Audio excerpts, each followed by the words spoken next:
a being you might call a god, has been there since the beginning of time. He alone existed. He alone created and destroyed, standing still as all the things he had set into motion change, watching the rise and fall of eras, seeing creation and destruction, and of course, life and death. Just what was the purpose of his existence now? Time was merely an illusion to him, a feeling he made for his children to be born and eventually die. Yes, his creations, his children could create new life which was his original task to do. But now, as he no longer needs to do that, he asked himself again, what his purpose now was. He was a being that materialized with a single role, and that role has more or less concluded now. He knew not how he came to be, or why this was so. After years of just watching the land he made, something piqued his interest. A single soul that resembled many others. What made him notice this particular person? What broke his unchanging routine of existence? It was a pauper child. Yes, while it remained true that there are many children sharing the same fate, he himself watched these so-called children for years, centuries, no, eons. What made him curious about this particular one was her unyielding smile. Even after enduring the cruelness of life that the modern world has come to show, never have he seen her bow before it. No, she simply illusioned herself to see the better side of things. He watched her, saying that if the food she ate was from discarded trash, she was lucky to have anything to eat at all. While the unkind weather stormed, she smiled and told herself that it was lucky that she found shelter that was nothing more than pieces of planks in cardboard boxes. Lucky, as she described, was not luck at all. In fact, it was a life other people would look upon with pity. What made her think this? She had a train of thought that this situation was better than her life before. Just what was her life before to compare when she was merely the tender age of 11? Upon inspection, the god, if we may call, learned that she was a part of a rather unpleasant family. A family made from lack of marital rights and infidelity. The mother was left after her father found a new love. Grief and depression consumed the woman, with no one to lean on but her young child. But what could the child do when she couldn't even grasp the concept of reality yet?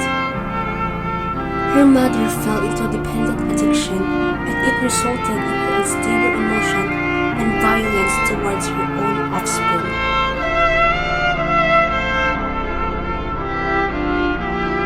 Years went on like this before the mother succumbed and left nothing for her child. Not a cent, not a plan, not even words of wisdom.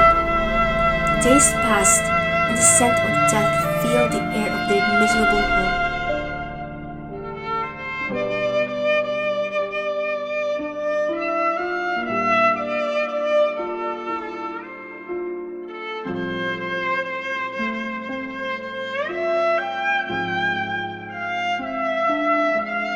She left, not knowing where to go or what to do, but to simply live a life she wanted, a life where she could smile every day.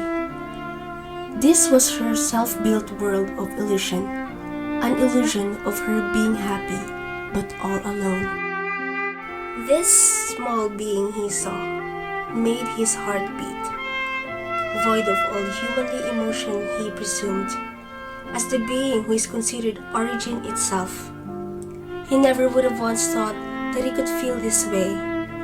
He longed to help this particular child, be by her side and protecting her. Could he do it? Could he descend onto the plane of existence he was not meant to be part of? Well, who was there to stop him? He was God after all, the being who started everything. He prepared for his descent to the mortal world.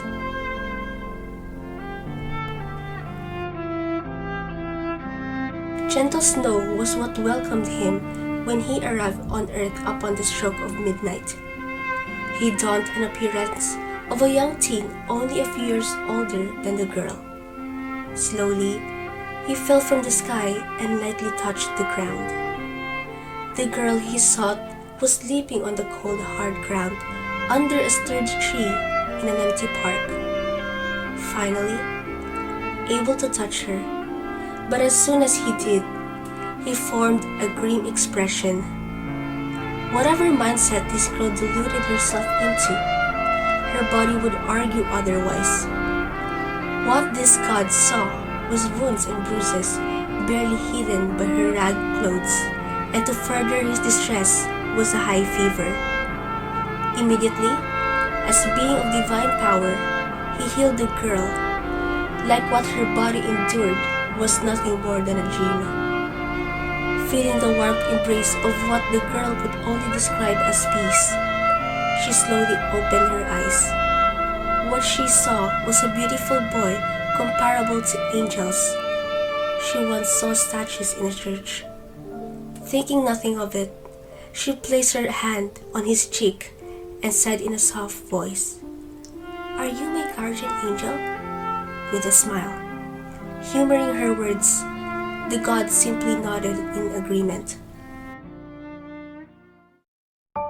As morning dawned, what the girl thought was a dream was actually a reality. The same big brother that appeared in her dreams was silently waiting beside her. He gave a big gentle smile and told her this: "From now on till we part, anything you would wish for, I will make true."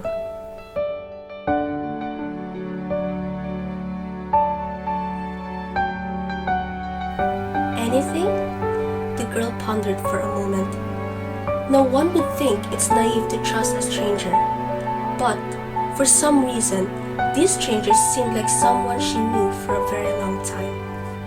In addition, this was the first time someone smiled at her since her father left. She recalled all the stares others directed to her when she was wandering the streets. Looks of pity, disgust, and coldness. As she thought about it, her stomach growled in hunger. She then looked at the big brother as she said what she wanted to wish for. "Would you eat together with me?" A wish as simple as that. Leading the way, the girl entered a narrow alley and the god followed behind. The god wondered where she was going before spotting a big dumpster. You didn't need to be a genius to guess why. Before the girl could rummage through the trash, he grabbed her hand and led her to the opposite side of the alley. There, she saw the big shops that she could only stare at before the guards and the staff members shooed her away. Nervous, as she knew she was not welcome there, the big brother, holding her hand, assured it was all right. Upon opening the door, the girl thought that the mean adults would scold them, but on the contrary, the staff were lined to welcome them like royals. Influenced by the power of God, they saw the young lady as someone of great importance. They led the two to their table and gave them the menu. Still reluctant, the big brother in front of her gestured to choose anything she wanted. She hesitantly pointed to a tall stack of pancakes on the picture menu. After a few minutes, 2 orders of pancakes arrived at their table, one a bit shorter for the god as he requested. After all, he didn't really need food to survive, but rather it was because it was the request of the young girl. After they ate, they went to the other big shops that the girl thought she could never enter. They bought toys and dresses and whatever else she spotted. Not one time did she ever ask the big brother to buy these things for her, but a simple interested look, and the big brother would lead the way first. It was not something she despised, but she as troubled since all these things were something she could never afford alone. In response, the god only gave a gentle smile to ease her worries. As nighttime came, the girl thought it was the end of the fairy tale-like day, but as the plan of God, it was only the beginning. She found herself in front of a small cozy-looking house in a strangely less populated area. It was a place just outside the city which confused her. Because weren't they surrounded by tall buildings a moment ago? But now, they were in a much smaller town. It was unfamiliar. They entered the house and the big brother declared it was home from now today onwards. Elated, the girl quickly explored the vicinity. It was small, but had everything a person may need: a bedroom, a living room, a bathroom, and a kitchen. It was neither shabby or fancy. For the first time in a while, the girl slept on a warm bed. The next day, the god toured the small town, and there she was, enrolled into a school, and was made look like she had been living in the town here for years. All the people there treated her like a neighbor and family. After a few years of living like this, she finally felt like she found a true home and happiness, unlike what she thought in the past. She grew into a lovely young lady, but as time went by, she felt something missing.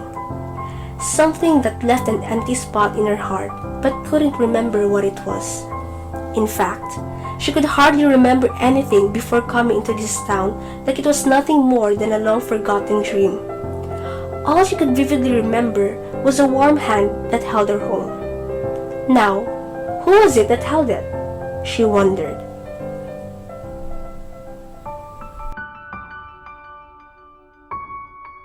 Seasons come to pass. The girl eventually found a lad who loved her, married and had family. She was now an old woman, laying on her deathbed in a home with a loving family. She told a story to the youngest grandchild, who stayed to keep her company while the others did the routine chores. It was a tale of when she was young and how she lived until now. It was a tale that most people her age would tell to the little ones.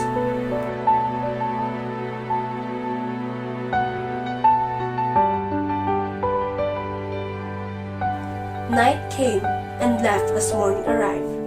Sadly, one person was not able to see this morning to come. The grandmother of the house had finally passed away. Was it a sad feeling or a happy one that the sweet embrace of death came to take her away? It was a question many asked, but none could truly answer. The call of end, death. Unknown to them, their grandmother was now wearing a beautiful smile, as she had found something she thought was lost in time. She met that person that was erased from her memory. Big brother.